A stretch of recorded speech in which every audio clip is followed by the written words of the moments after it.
اور جب علماء کو اللہ تعالیٰ اٹھا لے گا، حتی اذا لم یبق عالما، جب علماء دنیا سے چلے جائیں گے، اتخذ الناس رؤوسا جہالا، لوگ جاہلوں کو اپنا سردار اور پیشوا بنا لیں گے، جاہلوں کو لوگ سردار بنائیں گے۔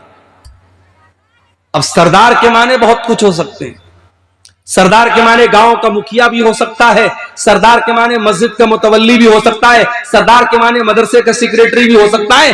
آج مدرسے کا سیکریٹری جاہل ہے، انگوٹھا چھاپ انسان صرف اپنے پیسے کی بدولت مدرسے کا سیکریٹری بن کے بیٹھا ہے۔ اور لوگوں نے کیوں بنایا ہے؟ ارے حاجی صاحب چندہ زیادہ دیں گے، پیسہ زیادہ دیں گے، ان کو سیکریٹری بنا دیں۔ میرے پیارے ساتھیوں، جاہلوں کو لوگ سردار بنا لیں گے اور ان کو مفتی بنا لیں گے، اور لوگ ان سے آ کر کے فتویٰ پوچھیں گے، اور جاہل جب فتویٰ دیں گے فَضَلُّوا بَعْضَلُّوا، خود بھی گمراہ ہوں گے، دوسروں کو بھی گمراہ کریں گے۔ دیکھو علم ایک الگ چیز ہے اور تقوی ایک الگ چیز ہے۔ عالم اگر متقی ہے سونے پہ سہاگا ہے، لیکن کوئی متقی ہے تو عالم بھی ہو یہ ضروری نہیں ہے۔ 99 لوگوں کا قاتل تھا، اس نے پوچھا اس دور کا سب سے بڑا عالم کون ہے؟ لوگوں نے بتایا فلاں کے پاس چلے جاؤ۔ جس کے پاس گیا وہ متقی تو تھا، وہ پرہیزگار تو تھا، وہ راہب تو تھا، مگر عالم نہیں تھا۔ اس سے جا کے پوچھا I have killed 99 persons، میں نے 99 لوگوں کو قتل کیا ہے، I want to repent، میں توبہ کرنا چاہتا ہوں۔ کیا ہے کوئی توبہ کا راستہ؟ اب وہ عالم نہیں تھا، راہب تھا، رات رات بھر نماز پڑھنے والا تھا، اس کو گناہوں سے نفرت تھی۔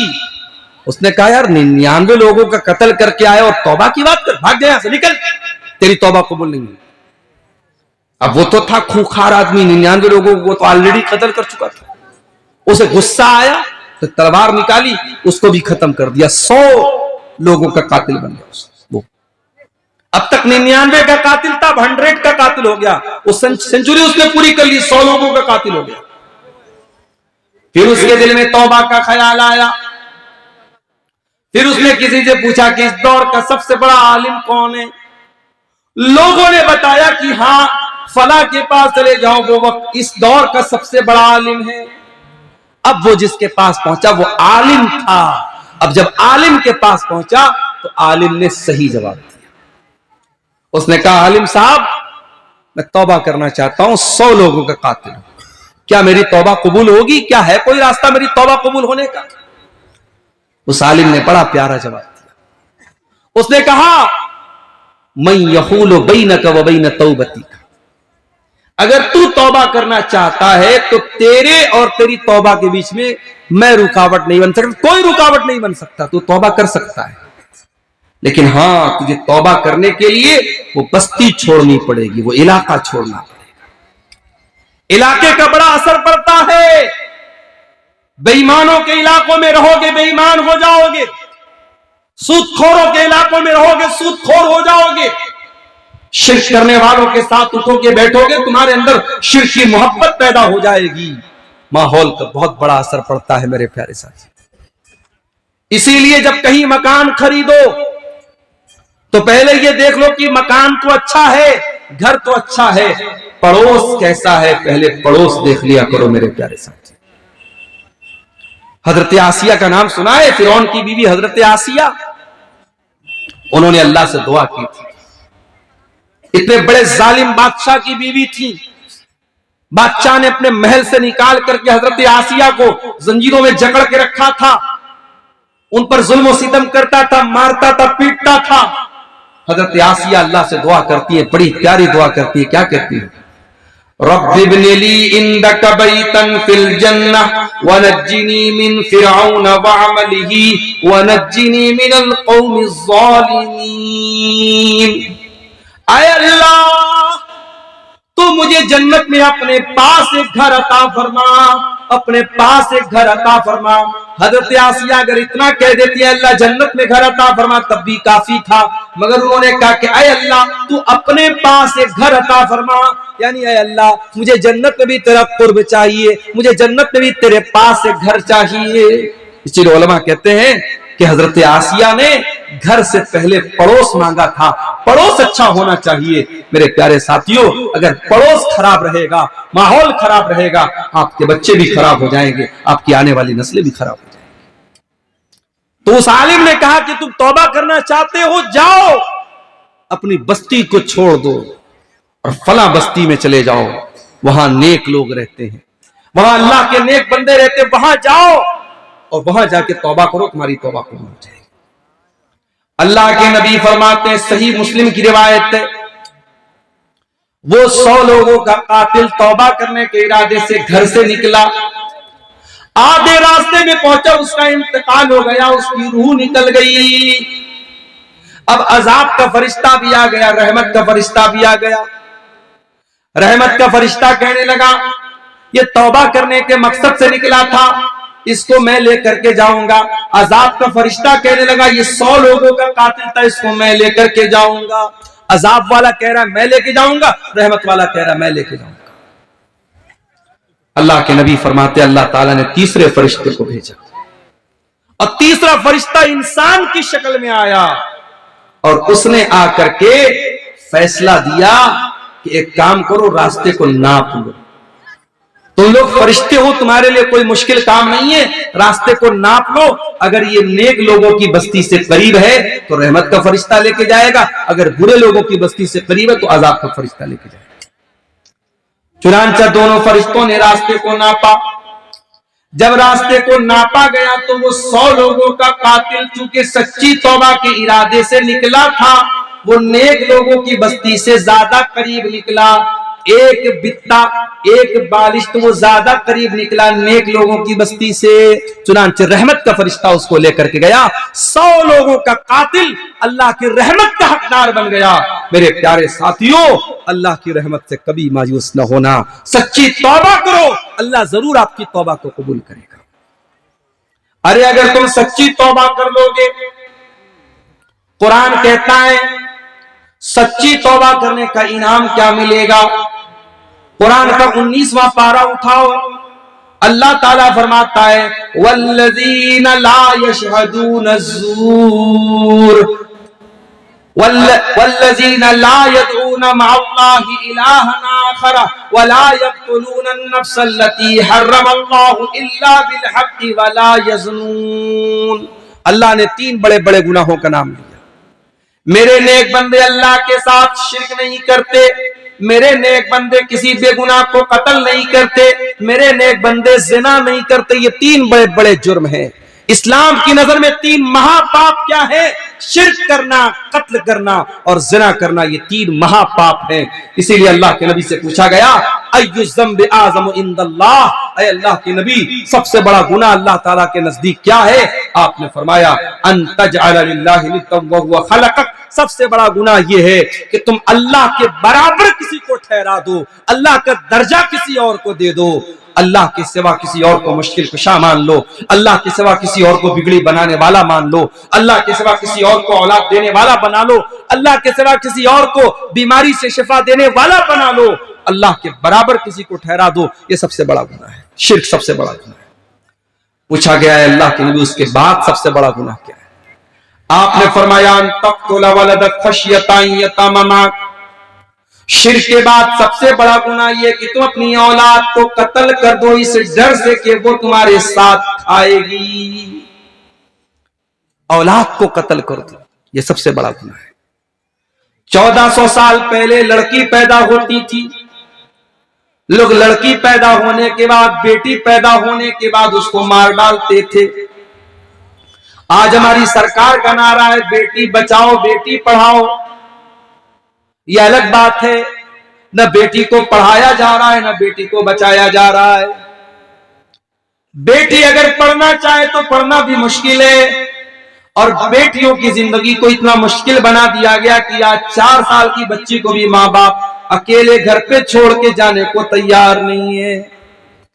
4 سال کی معصوم بچیوں کے ساتھ بھی آج ریپ کیا جا رہا ہے. سرکار تو نعرہ لگا رہی ہے بیٹی بچاؤ بیٹی پڑھاؤ, لیکن ریپ کرنے والے ظالموں کو آج کوئی سزا دینے والا نہیں ہے. کتنے ریپ کرنے والے دولت کے بل پہ اور پاور کے بل پہ آج آزاد گھومتے رہتے ہیں. میرے پیارے ساتھیوں, 1400 سال پہلے جناب محمد رسول اللہ نے یہ نعرہ لگایا تھا، وہ لوگوں بیٹیوں کو مارنا، بیٹیوں کو قتل کرنا بہت بڑا پاپ ہے، بہت بڑا گناہ ہے۔ اللہ کے نبی نے قرآن کی آیت پڑھ کے سنائی تھی، وَإِذَا الْمَوْءُودَةُ سُئِلَتْ، اے بیٹیوں کو زندہ زمین میں گاڑنے والوں، اے بیٹیوں کو قتل کرنے والوں، اے بیٹیوں کی ہتیا کرنے والوں، یہ بیٹیاں کل قیامت کے دن سے پوچھا جائے گا کہ تمہارے ماں باپ نے کیوں تمہیں مارا تھا، کس جرم میں تم کو مارا تھا۔ آج تو ماشاءاللہ انسان ترقی پر پہنچ گیا، چاند پر پہنچ گیا انسان، مگر آج بھی بیٹیوں کو مارنے کا سلسلہ جاری ہے۔ کہیں جہیز کے نام پر بیٹی کو مارا جا رہا ہے، کہیں اپنی گرل فرینڈ کو، اپنی محبوبہ کو قتل کر کر کے 60 50 ٹکڑے کر کے اس کو فریز میں رکھ کر کے مارا جا رہا ہے، اس کی لاش کو بیسن کے اندر بہایا جا رہا ہے۔ آج بھی بیٹی کو مارا جا رہا ہے، اور کہیں پر تو بیٹی کو ماں کے پیٹ میں بھی قتل کیا جا رہا ہے، جس کو گربھپات کہا جاتا ہے، جس کو ایبارشن کہا جاتا ہے، جس کو اسقاط حمل کہا جاتا ہے۔ ماں کے پیٹ میں بچی کو مارا جا رہا ہے، اور یہ آج کے دور کا ترقی یافتہ انسان کر رہا ہے۔ 1400 سال پہلے کے لوگ یہ کام کرتے تھے تو جاہل تھے، آج تو پڑھا لکھا انسان ہے۔ یاد رکھو میرے پیارے ساتھیوں، اگر ماں کے پیٹ میں، اگر عورت کے پیٹ میں پریگننسی ہو چکی ہے، بچہ ٹھہر چکا ہے، پھر اس کو قتل کرنے کی بالکل اجازت نہیں ہے۔ ہاں بہت کریٹیکل کیس ہو جائے، اگر ڈاکٹر کا یہ کہنا ہے کہ اگر بچہ پیدا ہوا تو ماں کی جان چلی جائے گی، ماں کی صحت بہت خطرناک ہے، ماں کی تندرستی اس لائق نہیں کیا اور بچے کو جنم دے، تو یہ ایک مجبوری کا کیس ہے۔ اس صورت میں علماء نے اجازت دی ہے کہ چلو ٹھیک ہے، اگر اس صورت میں پریگننسی ماں کی جان کے لیے خطرہ ہے تو اس صورت میں تو ایبارشن کروایا جا سکتا ہے۔ مگر فیملی پلاننگ کے نام پہ کہ ہمیں 2 ہی بچے چاہیے تھے، اور تیسرا بچہ اگر ٹھہر گیا اور پریگننسی ہو گئی تو صرف اس لیے کہ ارے یار 2 کو تو بڑی مشکل سے کھلا رہا ہوں، تیسری کو کیسے کھلاؤں گا، اگر اس ڈر سے اور اس سوچ سے اگر ماں کے پیٹ میں بچی کو مارا ہے یا بچے کو مارا ہے تو یاد رکھیے یہ قتل اولاد ہے، اور اللہ کے نبی نے اس کو دوسرا بڑا گناہ قرار دیا۔ آپ نے فرمایا کہ دوسرا بڑا گناہ یہ ہے کہ تم اپنی اولاد کو قتل کرو اس ڈر سے کہ وہ تمہارے ساتھ کھائے۔ پھر پوچھا گیا اللہ کے نبی تیسرا بڑا گناہ کیا ہے؟ آپ نے فرمایا انتو زانیہ حلیلۃ جارک، اپنے پڑوسی کی بیوی کے ساتھ تم زنا کرو۔ کیا اور عورتوں کے ساتھ زنا کرنا جائز ہے؟ نہیں جائز ہے، لیکن پڑوسی کا نام کیوں لیا اللہ کے نبی نے؟ اس لیے کہ پڑوسی کو پڑوسی کے اوپر بڑا وشواس ہوتا ہے، پڑوسی کو پڑوسی کے اوپر بڑا بھروسہ ہوتا ہے، اور اگر کوئی پڑوسی کی بیوی کے ساتھ غلط کام کرتا ہے تو وہ ڈبل گناہ کا کام کرتا ہے۔ وہ ایک تو کریلا اوپر سے نیم چڑھا ہے، وہ غلط پر غلط کام کرتا ہے، وہ زنا بھی کر رہا ہے، تو پڑوسی کی بیوی کے ساتھ زنا کر رہا ہے۔ یہ 3 بڑے بڑے گناہ ہیں۔ یہ 3 بڑے بڑے گناہ ذکر کرنے کے بعد اللہ کیا کہتا ہے ذرا اس کو سنیے گا۔ الا من تاب وآمن وعمل عملا صالحا فاولئک یبدل اللہ سیئاتہم حسنات۔ شرک کرنے کے بعد، قتل کرنے کے بعد اور زنا کرنے کے بعد بھی اگر اللہ کہتا ہے کوئی توبہ کر لے اور ایمان لے آئے اور نیک عمل کرے، یہ 3 چیزیں ہیں، توبہ کرے، ایمان لے آئے، ایمان لے آئے یعنی صحیح راستے پر آ جائے، اور نیک عمل کرنے لگے۔ اب تک لوگوں کو قتل کرتا تھا، اب لوگوں کی جان بچانے والا بن گیا۔ اب تک زنا کرتا تھا، اب عزتوں کی حفاظت کرنے والا بن گیا۔ اب تک شرک کرتا تھا، اب ایک اللہ کے آگے سر جھکاتا ہے اور شرک کا دشمن بن گیا۔ اگر توبہ کر لیتا ہے اور ایمان لے آتا ہے اور نیک عمل کرنے والا بن جاتا ہے، اللہ فرماتا ہے فَأُولَئِكَ يُبَدِّلُ اللَّهُ سَيِّئَاتِهِمْ حَسَنَاتٍ، ایسے لوگوں کے گناہوں کو ہم نیکیوں میں بدل دیں گے۔ اب تک اس نے جتنے گناہ کیے ہیں ہم ان کے گناہوں کو نیکیوں میں بدل دیں گے۔ وَكَانَ اللَّهُ غَفُورًا رَحِيمًا، اور اللہ تعالیٰ تو بخشنے والا، رحم کرنے والا ہے، اللہ کے لیے کوئی مشکل بات نہیں۔ کیا مطلب یہ ہوا کہ سچی توبہ اگر کوئی کر لے تو اب تک اس کے اکاؤنٹ میں جتنے گناہ تھے اللہ اس کے سارے گناہوں کو نیکیوں میں ٹرانسفر کر دے گا. اس نے جتنے گناہ کیے تھے اب وہ گناہ اللہ تعالیٰ کے نیکی مانے جائیں گے اگر اس نے سچی توبہ کی ہے اور توبہ کرنے کے بعد اپنی توبہ کے اوپر قائم ہے. یہ توبہ کا انعام ہے میرے پیارے ساتھی. میرے پیارے بھائیو، اللہ تو لٹا رہا ہے، اللہ تو رحمتوں کو لٹا رہا ہے، ہم لوٹنے کو تیار نہیں ہے. اللہ تو توبہ کی دعوت دے رہا ہے اور ہم توبہ کرنے کو تیار نہیں ہے. ہم تو دنیا کی موج مستی میں لگے ہوئے ہیں. یاد رکھو میرے بھائیو، کل کے اوپر نہ ٹالو، آج توبہ کرو، ابھی توبہ کرو. کل نہ کر کل کا کوئی بھروسہ نہیں، کل نہ آیا کبھی اور نہ آئے گا کل، کل تو کل ایک پل کا بھروسہ نہیں. توبہ کو کبھی کل پہ مت ٹالو میرے بھائی. یہ کل پہ ٹالنا یہ بھی شیطان کی بہت بڑی چال ہے. کیا ہم اور آپ اس بات کی گارنٹی دے سکتے ہیں کہ کل تک ہم زندہ رہیں گے؟ ارے کل چھوڑ دو، ہم 1 گھنٹے کے بعد زندہ رہیں گے، ہم اس بات کی گارنٹی نہیں دے سکتے. آج فجر کی نماز پڑھنے اپنے علاقے میں گیا، نماز پڑھ کے مسجد کے باہر نکلا، دیکھا لوگوں کی بھیڑ لگی ہوئی ہے.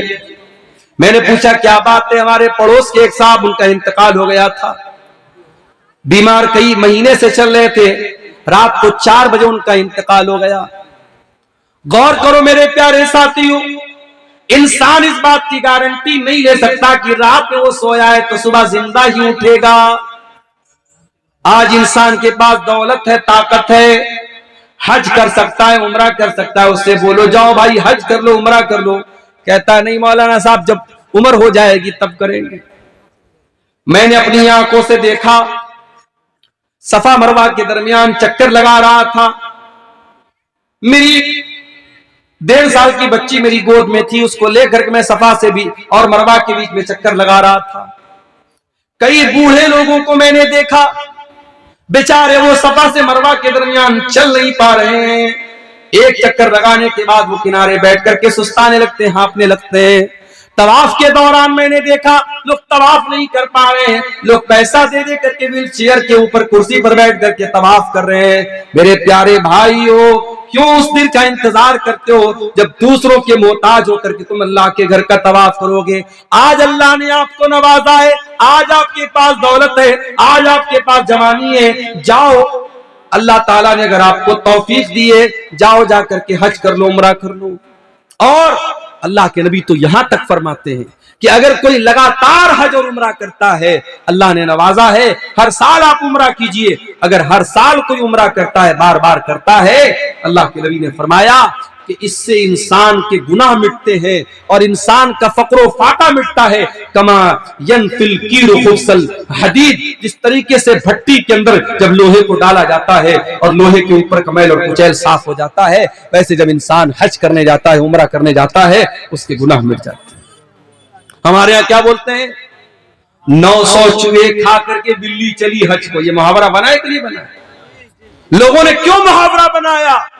لوگوں نے یہ سوچ کر کے محاورہ بنایا کہ اگر 900 چوہے کھا کر کے بلی حج کرنے جائے گی اس کا حج قبول نہیں ہوگا. مگر میرے اللہ کا قانون کچھ اور ہے. میرے پیارے ساتھیوں، 900 نہیں 9000 چوہے کھا کر کے اگر بلی حج کرنے سچے دل سے جاتی ہے اور سچے دل سے اللہ سے توبہ کرتی ہے، اللہ معاف کرنے کو تیار ہے. میرے عزیزوں، توبہ کرو اس سے پہلے کہ ہمارا وہ وقت آ جائے جب ہماری توبہ اللہ قبول نہیں کرے گا.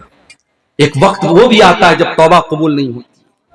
اللہ کے نبی فرماتے ہیں ان اللہ یقبل توبۃ العبد ما لم یغرغر، اللہ تعالیٰ بندے کی توبہ تب تک قبول کرتا ہے جب تک گرگرا نہ آ جائے. گرگرا مطلب آخری ٹائم، وہ ٹائم جب انسان کی زبان بند ہو جائے، جب انسان کے منہ میں کوئی چیز ڈالو تو اندر نہیں جا رہی ہے، جہاں کنی کا عالم ہے، نزا کا عالم ہے، آخری عالم ہے، اس وقت کے آنے سے پہلے توبہ کر لو. اور قیامت کا دن جب سورج پچھم سے نکلے گا اس دن کے آنے کے پہلے توبہ کر لو. اس کے بعد میرے پیارے ساتھیوں ہمیں اور آپ کو توبہ کی توفیق چھین لی جائے گی اور پھر ہماری توبہ قبول نہیں ہوگی. تو توبہ کرنے میں دیر مت کرو میرے پیارے ساتھیوں. اب سوال یہ پیدا ہوتا ہے، لوگ یہ بھی سوال کرتے ہیں مولانا صاحب ہم توبہ کرنا چاہتے ہیں، ہم کیا کریں؟ طریقہ کیا ہے توبہ کرنے کا؟ آئیے میں آپ کو طریقہ بتاتا ہوں.